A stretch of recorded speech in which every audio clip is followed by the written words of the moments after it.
Okay, this is Mouse and Mars, and we are represented by Andi and me, Jan, and Dodo, who's the center.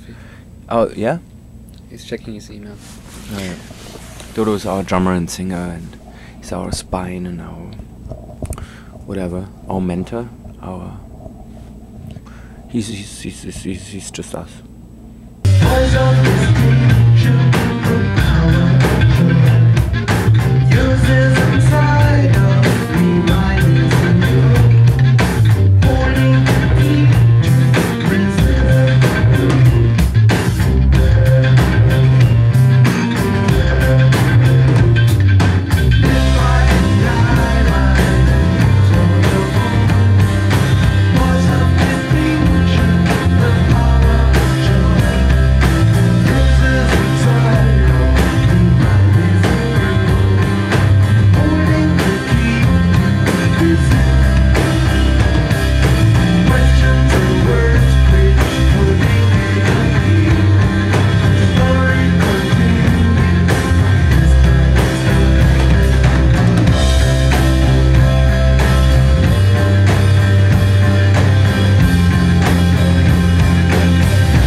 We had to perform. When we finished the record, the first one, we didn't think about performing. It was just to Pure, the company, the label we were on. They asked us, "Hey, now, come on, let's perform," and we didn't have any idea how to do it. And it was in London, and Dodo was a friend of mine. I said, "I know somebody who could play drums." He was not actually a drummer, so we thought, "Oh, it's good to have somebody who's not a drummer." But he's like more a percussion player, and he really can listen. He's a very good musician, and he really has the feeling how to find his place in the music. And yeah, and we're together since then. It's really like family business kind of thing.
It always starts in the studio. That's where we always start working, and where our music is actually growing from, or coming from. Actually, it comes from nothing. And the studio is the space where we capture the first ideas. It's like a container or something, and everything that gets in there, we kind of grab it. Studio is like a it's like a, what is it that is hanging from a crane, and that takes Container? No, like a claw that grabs the stuff. You know, like in a whatever. Yeah.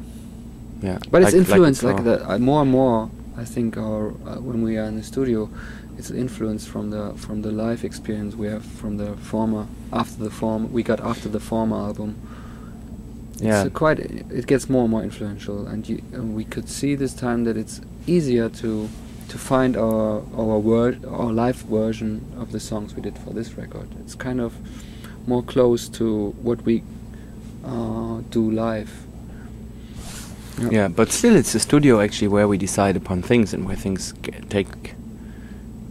just get there, get on the way from the studio on, and then live is it's really hard to judge what's happening live. It's so much out of the moment. I never really know what's going on.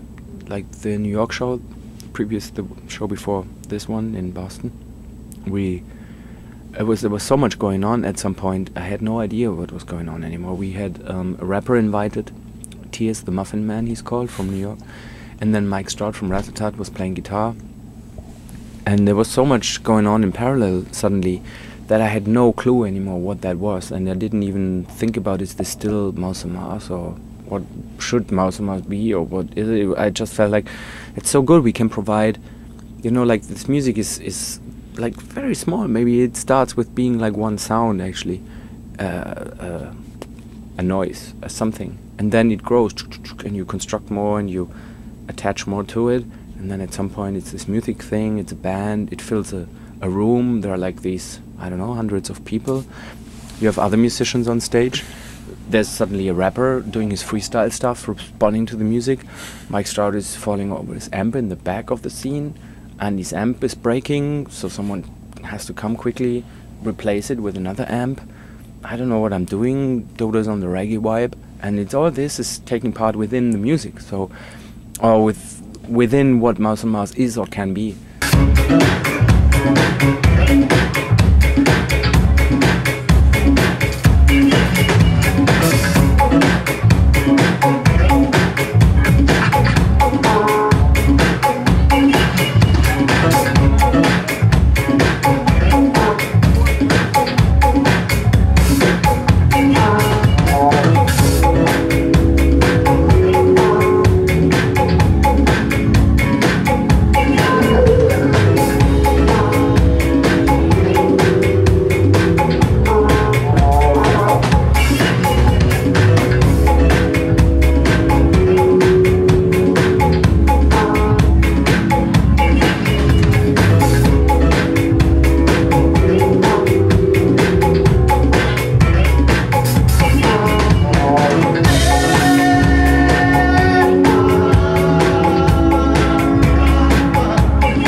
We like to force things. Events. Events, like to It's force more like events. triggering events. Yeah.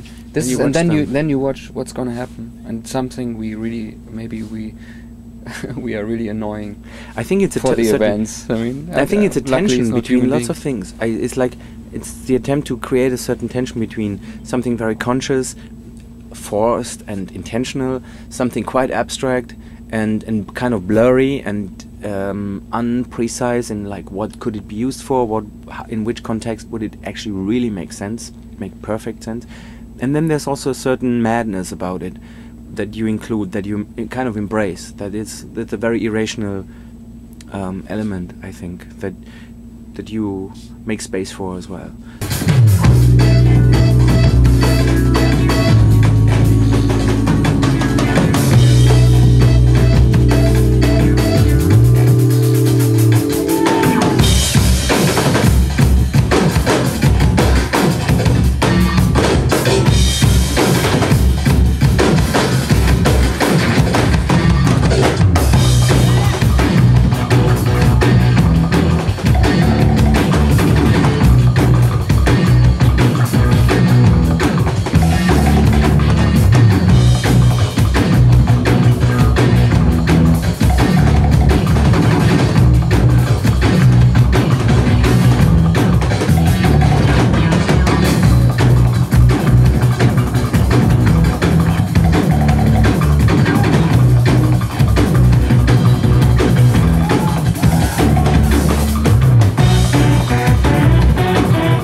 find that people stay within a certain range, and this range is very small, and it includes certain tradition and a certain technical skill that you can actually learn, or you go for it.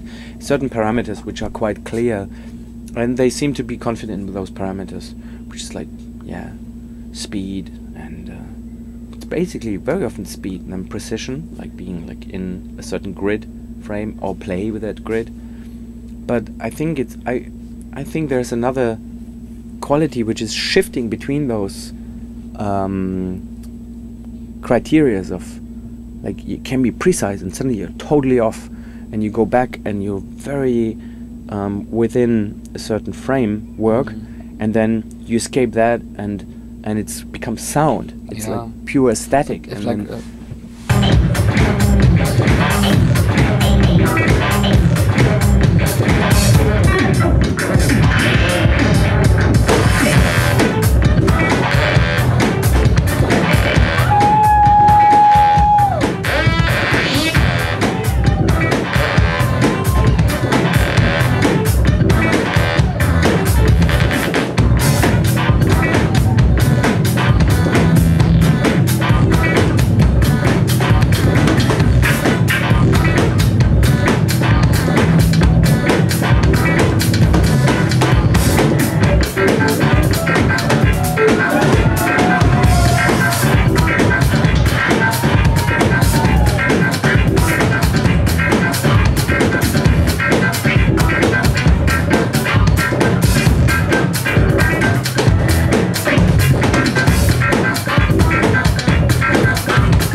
sometimes there's a problem with critics, that they overemphasize the intellectual side of what we do, and they are happy about writing about something, to be able to write about something that can be intellectualized. So you can find words, you can find context and references like endlessly, and that's not always really cool for the music. And then on the other hand, it can be that people think, yeah, they just don't know what they do, because it's like, seems like everything is possible, and what's the point? That's what we hear very often, and I think that's, for me, that's a total insult. Yeah, like that's for me the most, actually the most like the biggest letdown in a way for me when I hear that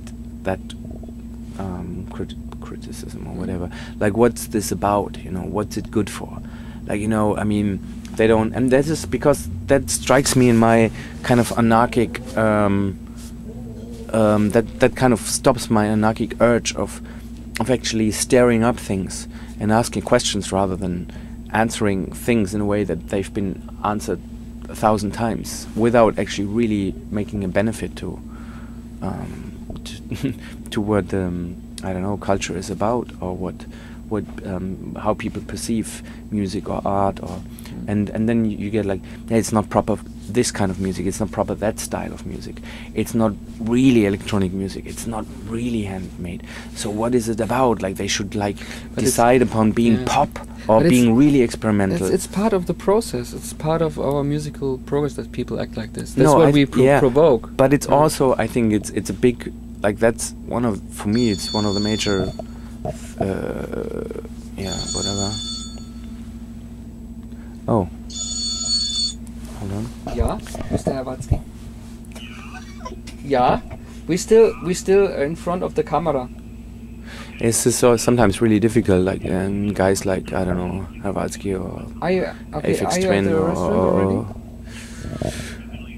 like all these people, these pop stars, they call you right whenever they want to, because they don't accept things like interviews or, you know, or schedules. They're pop stars, and they just come on like, hey, this is David Bowie. I'm around the corner having a drink, or, you know, hey, it's Keith Hrvatski. What's up, dude? Hey, you want to smoke some pot with me? And this is pop stars, and then sometimes is a good way to do it, because like here, junior boys next door, they just burst out and laugh on stage wherever it is, in church, in front of the high court judge, wherever. They don't give a shit, or like rat-a-tat. They just drink. If it's from 5 o'clock on in the afternoon, it's drinking time. Tea with a little bit of rum. That's how they do it, no matter where they are, if it's summer or winter.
think even a human being, even if it's covered in skin and obviously has a shape and a silhouette, it's a very chaotic system inside, and little things can put you on a very bad trip, like very suddenly, and other things can make you very happy and you don't expect it at all.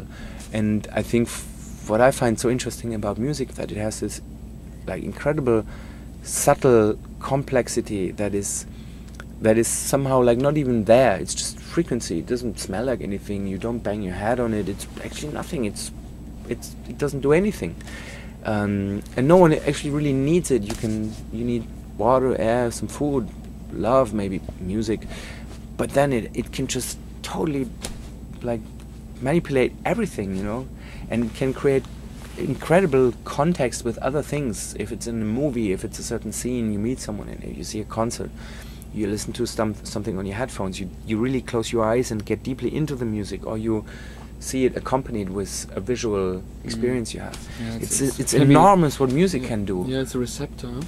And it's just a bunch of frequencies swirling around like chaotically. If you see it if you see a frequency spectrum, what is it? It's so simple. Like the range that we can hear is so limited, actually. And still what it does to us is so amazing.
you're having the best time of your life, and it always seems like you're trying to get the other people into enjoying it as much as you're enjoying it. And you still feel that way now, or did you ever feel that way?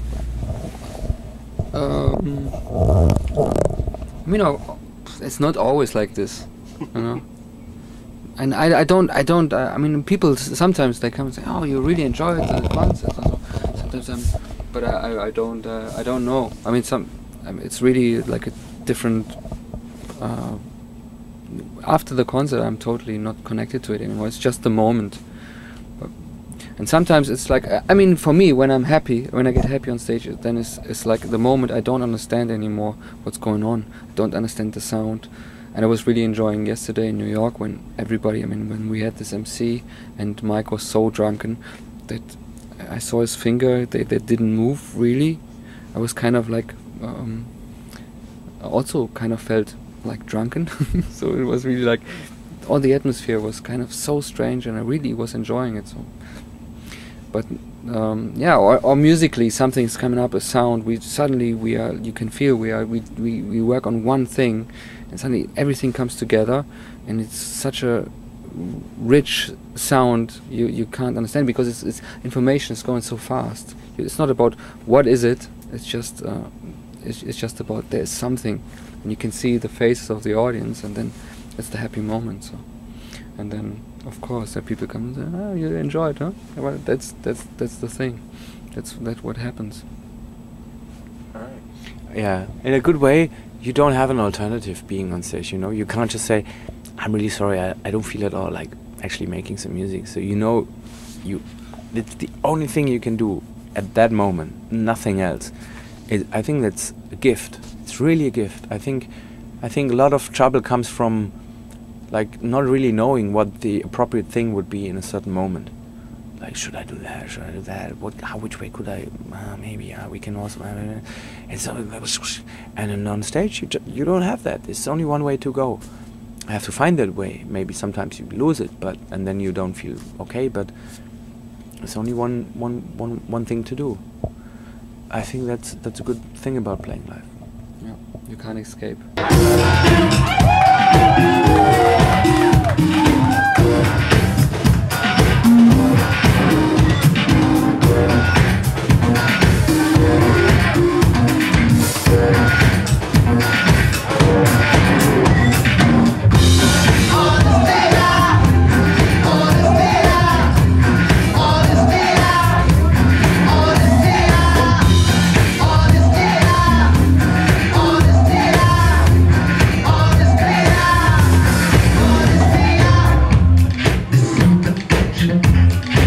All around